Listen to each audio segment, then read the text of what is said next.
Good afternoon. I'm Stacy, Broward County Commissioner for District 3.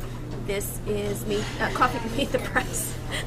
Coffee with Stacy. I'm at the Tamarac Cafe and Diner this afternoon, which is on the corner of McNab Road and Nob Hill in the lovely city of Tamarac. This is an off week for us. I think what did we do? Last week we canceled for some reason. Because you had to go to Tallahassee. Right, thank you, Penny. I was in Tallahassee last week. Oh, that's another story. That's another story for another day. But, so we're here this afternoon on a Wednesday, and I'm here we decided to do something a little different this time. We've been bringing you county staff people to talk about traffic synchronization and health and human services, and we'll get back to that too. But for the next couple weeks, we're going to talk about some of the nonprofit organizations in Broward County that do great work, and often they do it without anybody's knowledge, because they do it so well.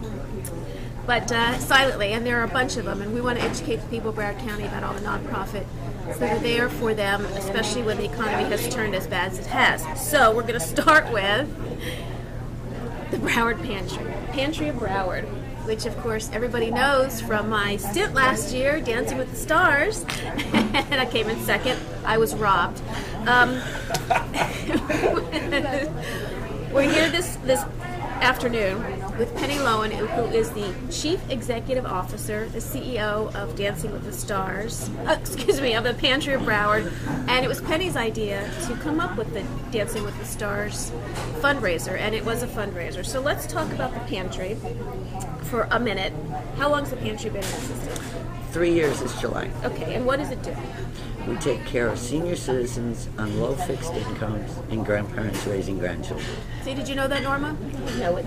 Okay, so there you go. There's one more thing for your list. Mm-hmm. And do you know how many families you serve?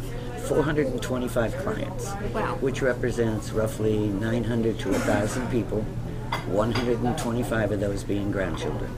Now, Pantry is relatively new. Right. Only 3 years. What made you decide to do this when there are food banks in Broward County?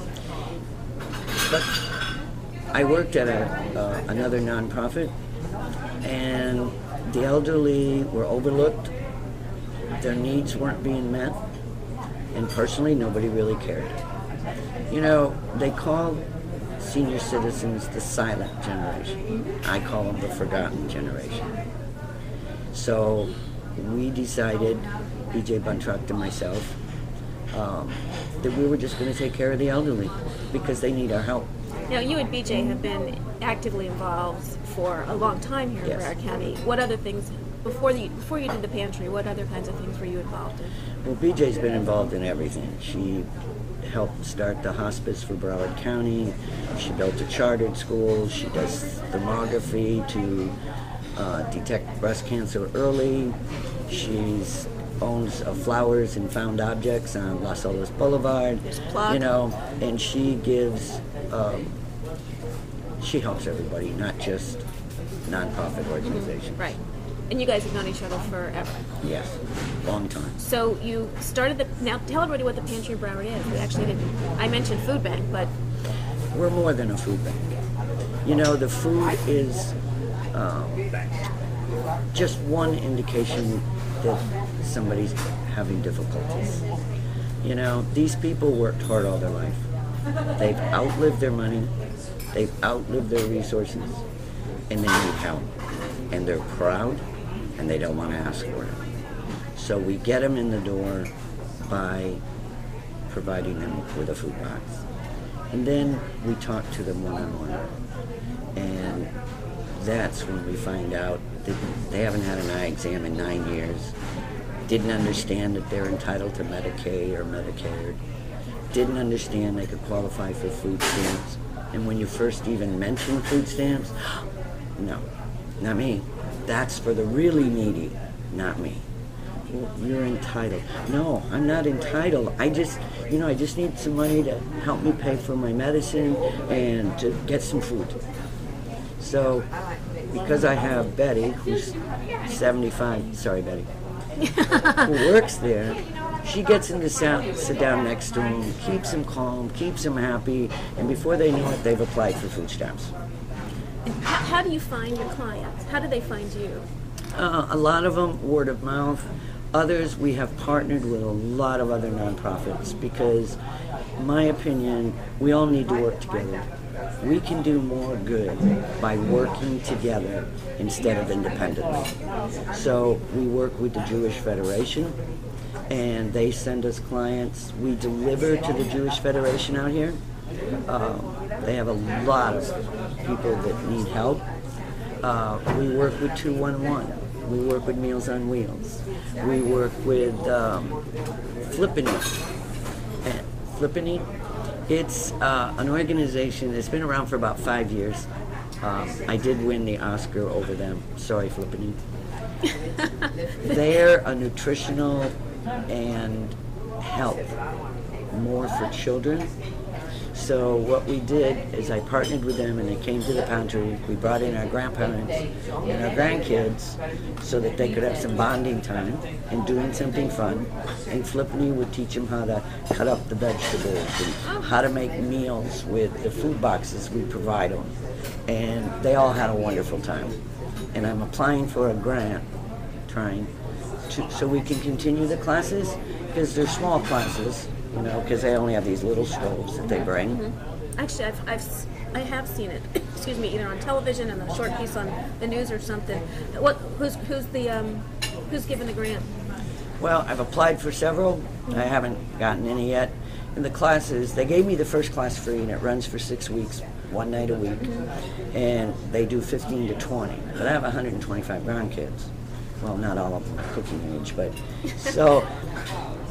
Every 6 weeks, it's $2,500. Wow. How do you now? When you say grandchildren, grandparents and grandchildren, are these grandchildren being raised by these? Yes. Okay. All right. Yes. And some of our grandparents are, 50. Some of them are 80. Some of them are 79. Mrs. Brown is on a dialysis machine 3 times a week. And she was blessed with her 9-year-old and 11-year-old grandsons. She lived in a little one-bedroom place. So since she was blessed with these 2 young boys, we've been helping feed these very hungry young kids and very energetic. And we're trying to get her a bigger apartment, which is more difficult, but I'm trying to work with the city of Fort Lauderdale and with the Urban League, because there's some housing out there. It's called, it's not Section 8 housing, it's affordable housing. But she doesn't have enough money to qualify for affordable housing. Go figure. Yeah, well, government loopholes. So we got to find a way to get her extra money so that she will qualify to live in this apartment. So those are some of the trials. We do a lot. We even do reverse mortgage for our clients. We fix their air conditioners. We repair their screen doors. We feed their animals.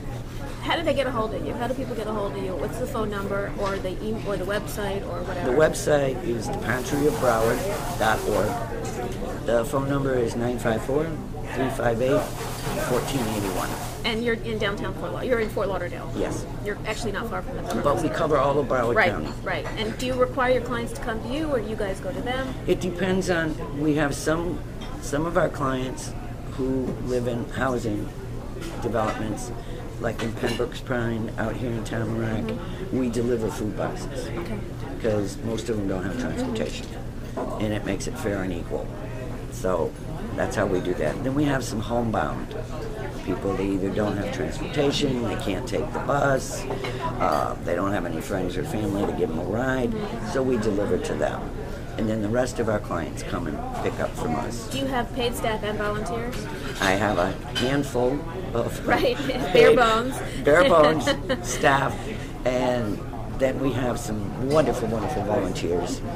And there's a state-funded program for the elderly who can work. It's called Experience Works, and I was fortunate enough to get 2 of them, and they're wonderful. They run our front desk. The clients love them, so we're trying to hold on to them. Okay, through state funding. Yeah. Good luck. I wish you luck. I do wish you luck. We're going to take a break, and then we're going to come back. We're going to talk about the Pantry's fundraiser next month.